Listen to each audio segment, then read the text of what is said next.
When a loved one is placed in memory care at a long-term care facility, many families struggle to adjust. Now, not only are there hours and rules for visits that are a little different, but their loved one may be a little different as well. So joining us now with some advice, we have Tammy Weaver of the Glen. Thank you so much for joining us today. Good to be here, Bisky. It's important to make sure that people can be mentally and emotionally prepared before they visit a loved one in a memory care community. Absolutely.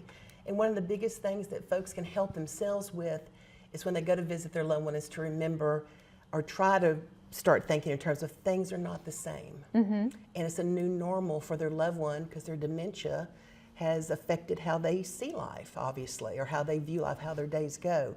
So if you can do that, and maybe if you're on your way to visit your loved one, if you can take a couple minutes in your car before you get out and go in, because if you're anxious, they may feel that.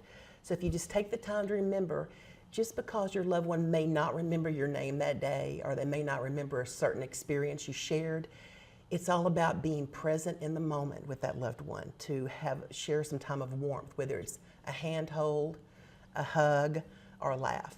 That's such good advice, tempering your emotions and just focusing on the then and there, the right now versus not necessarily the memories, because it's hard. It is hard when you see somebody who may be just kind of a shadow of the person that you have all of these wonderful memories with. Absolutely, and just remembering it's about not necessarily develop what's new shared experiences for the two of you together. It's just different than it was before. The expectations are a little bit different, and bringing things to that probably for yourself with your loved one, they may not remember all the pictures, but everybody enjoys looking through a photo album. And together, maybe laughed over some funny pictures or just thinking something they may recall, or just good times like that, but developing and knowing that your visit is based on that you shared something special in that moment with them. Absolutely. And then what I've discovered is maybe even taking a favorite snack or something that they love. They may not necessarily remember it, but the second they taste it. That's right. Or there's a certain smell that that they loved all their lives, or certain music they enjoyed as a teenager,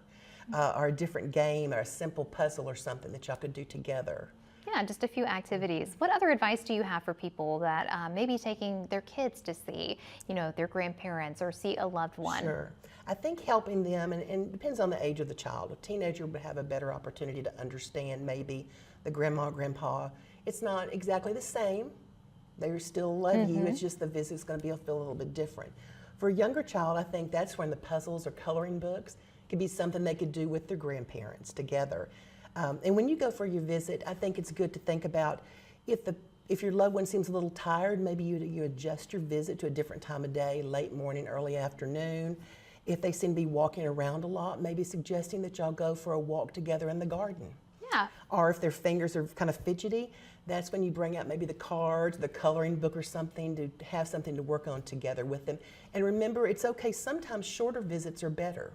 And you can, the more that you visit when they're in the new community, it'll be easier to see what works for the two of you. Absolutely, and it keeps it from being so draining on both of you and maybe overstimulating as well. That's correct, absolutely. And then memory care units, the teams there, they always have great advice for families that may be going through this for the first time. Absolutely, and you can call, wherever your loved one lives in their community. It's always good to stay in touch with the staff. In fact, I know at the Glen Memory Care Cottages, we have a calendar produced each month with new activities, and you as a loved one are invited to come and take part with your loved one, whether it's music that's live or arts and crafts or just a special game day or a meal. That's wonderful, keeping that connection and creating a new connection. Yes. Yeah. Well, Tammy, thank you so much for being here with us today, sharing us some great advice. It's hard when you see your loved one go through this transition, but you can help make it easier on them and make it easier on yourself. Right. Thanks for having us here. Thanks, Tammy.